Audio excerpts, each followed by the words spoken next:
Good morning, good morning. Danny Cobbin, 1-1 Coaching. We are live. We have Mark Pike here today, one of my good friends.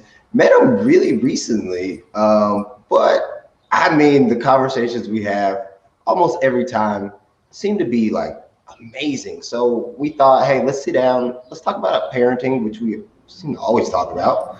And man, Mark, tell us a little bit about yourself. I know it's good friends. I say best friend because I just realized I got a lot of best friends lately.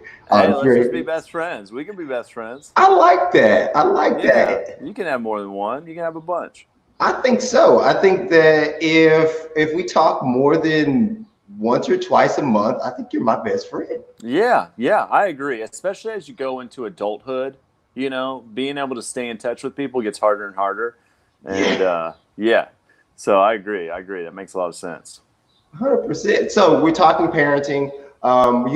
Everybody knows I have the twins. Danielle's with me now, and then several other kids that's not funny. But tell us about your stable of kids. Yeah, so I've got four kids. Two of them are actually from a previous marriage, but we got separated when they were really young, so they don't know any different. They just think it's normal, basically, to have two sets of parents, which is, I think, exactly what you want whenever you going through that kind of a split situation. I don't think it has to be. Some people think of it as being like traumatic and stuff, but it doesn't have to be that way at all. And yeah, it's a lot of fun having four kids around. Never a dull moment. And that's definitely where I spend a lot of my time whenever I'm, not working. I like to work. I enjoy it. And then I also like to exercise a lot. But yeah, I would say hanging out with my kids is a big hobby of mine.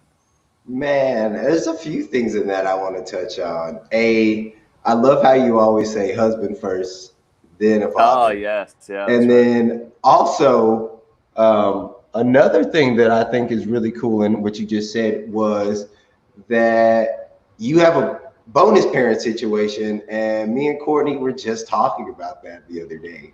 Yeah. Her as a bonus parent, Lonnie, Stephanie's dad, is a bonus parent, and just Mm-hmm. how that's the optimal situation when you have two sets of loving parents that find a Right. way to make it work, Yep. and it's for the kids' benefit.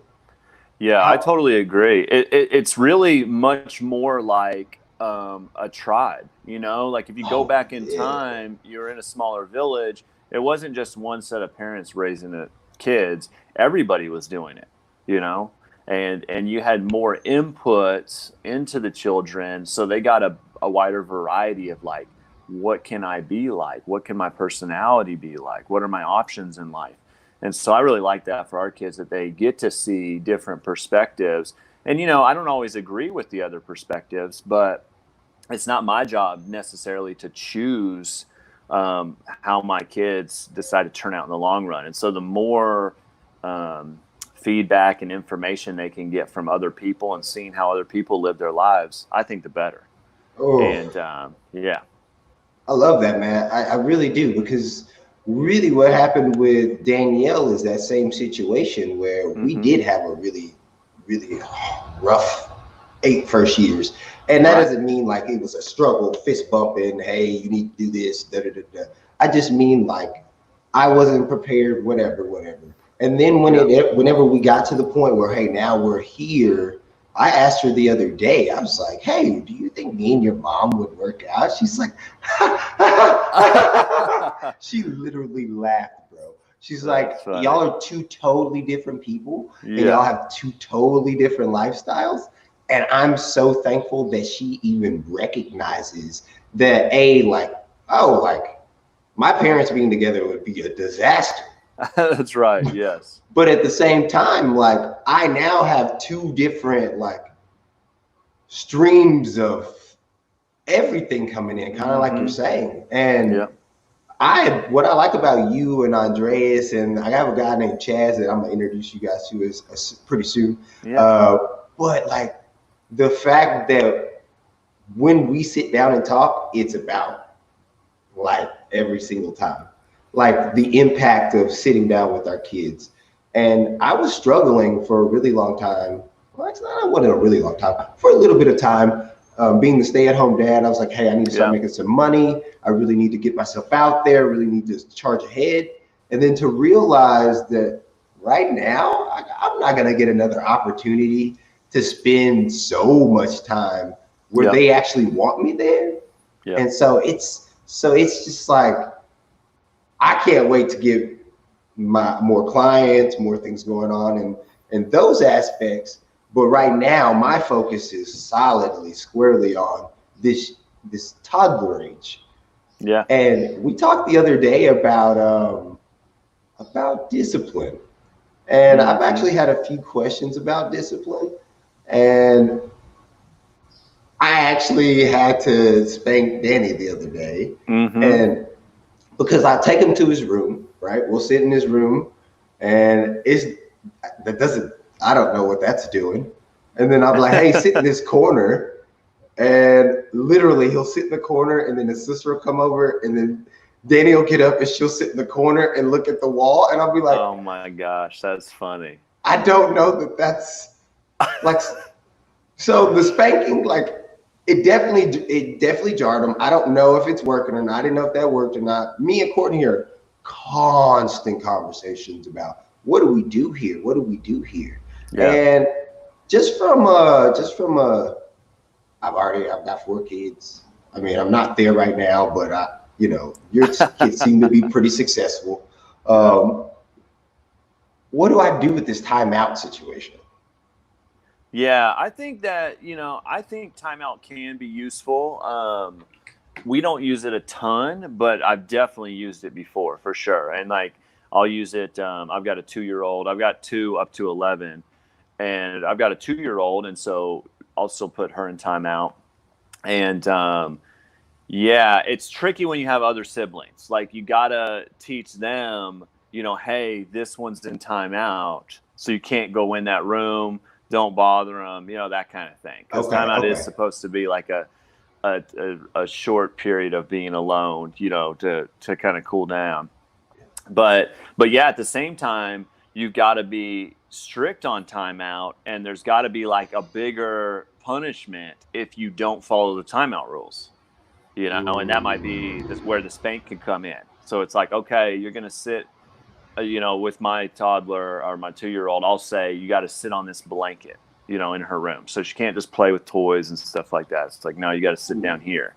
And then if she gets off of that during her timeout, that could lead to a spank, I see. and that enforces the timeout. And so you only, you do that once or twice where they get spanked for breaking the timeout rules, and then they'll listen, in the future. They'll be like, oh damn, I don't want to do that again, because if I do, that's when I'm going to get the spank, which is something I really don't want. And I understand people, their thoughts around why spanking would be bad, but I think that if you do it in a way where you're making sure you're not angry when you do it, and you also don't have to do it like crazy hard. Like, kids feel a spank as oh, I've done something wrong, I shouldn't do it again, and that aspect of it really has great effect without making it like you're beating them. Yeah, see, I love like thank you for saying that because I came up in an environment and love my parents. I'm sure you had the same experience, but it Yeah. was like a thrashing. It was just like, and they would be like, "This hurts me more than you," and I'm like, "How is that possible?" But I get it now. You know what I mean? Now And you do. Yeah, yeah, exactly. It does. It is hard spanking your kids. I think that it's a lot of times a harder choice to make, to do it, but in the long run it pays off. I tell people that it makes your kids cry less in the long run. It takes away more pain in the long run. But again, I would say there is, you don't want to just beat the shit out of them. It's a it's not like that. no. So, talking to Courtney, I actually asked Danielle this, and I've asked several females. They had a different experience than what I had at my house specifically, because I remember my sister hiding under the bed, and Hmm. my dad would be like, Yeah. like swinging under the bed, bro. And I was just like, I don't want grabbing to her be. out of there. Oh yeah, like you better get from under there. And he'd be, I could see so tired. I'm sure he was sweating. But like when I originally thought of spanking, that's what I thought. Yeah. I'll be 100% honest. And then like now that I'm doing, I'm like, sure. no, yeah, I think a lot of people do. Yeah. Yeah, I don't think that I don't see it that way anymore. And I'm glad you helped me see a few things differently for my situation. Because like right now I'm like, okay, like you got to go in the room. And originally I used to put them in the bed, and then I realized, okay, that's not a good idea because A, that's a place to sleep. And then B, it's a trampoline essentially. So they're just sitting there like, yeah, this is great. Exactly. It's just a great spot. Yeah, so I love the blanket idea because in the book Baby Wise or Toddler Wise, I did read that like you should be able to put your toddler on a blanket or whatever for 5 minutes to play by themselves, up to 20. Yeah. And right now I know they could play independently if they wanted to, but I don't have, not that I need to have control over that, but if we went somewhere, I can't be like, hey, go play over here.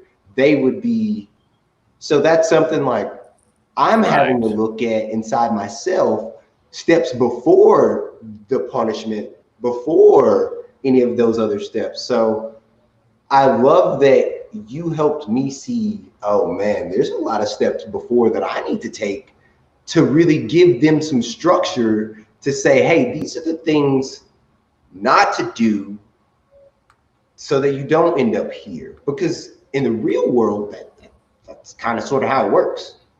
Right. Go to jail. Yeah, exactly.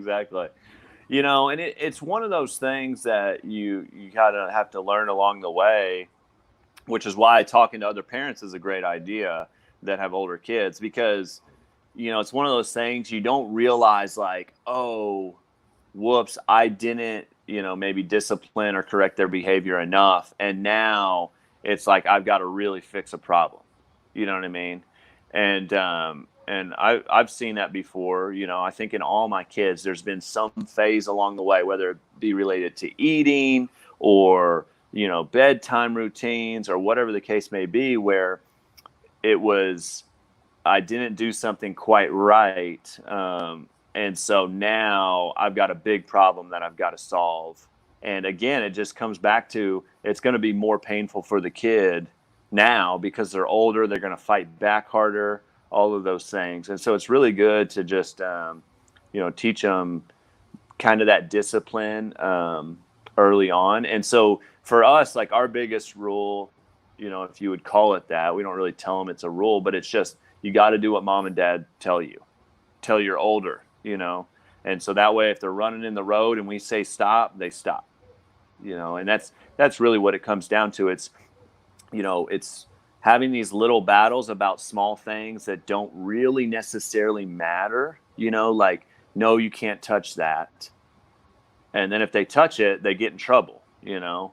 And so that way, whenever it is something important, like a hot fire or a snake, you know, something that might be actually dangerous to them, they listen because they had that feedback when it wasn't important. It's almost like practicing before the big game, you know, or something like that. Man, stay ready so you don't have to get ready. Oh, that's right. That's right. But, you know, I read this quote, or heard it yesterday by Maya Angelou. It's actually on my computer right now, but it says, do the best until you know better. Then when you know better, do better. And I think that really sums up parenting so well, you know. Sums up life really well. That's right. That's right. Hey, Mark, I appreciate everything. Thank you, everybody, for dropping in. I would ask you for a last thought, but the last one was like super good. That was a good place to end on. I think so, man. So thanks, everybody, for watching. Thanks, everybody, for listening. We will catch y'all next time. Be more you. We'll catch y'all tomorrow, 7:30 a.m. Thanks, Danny.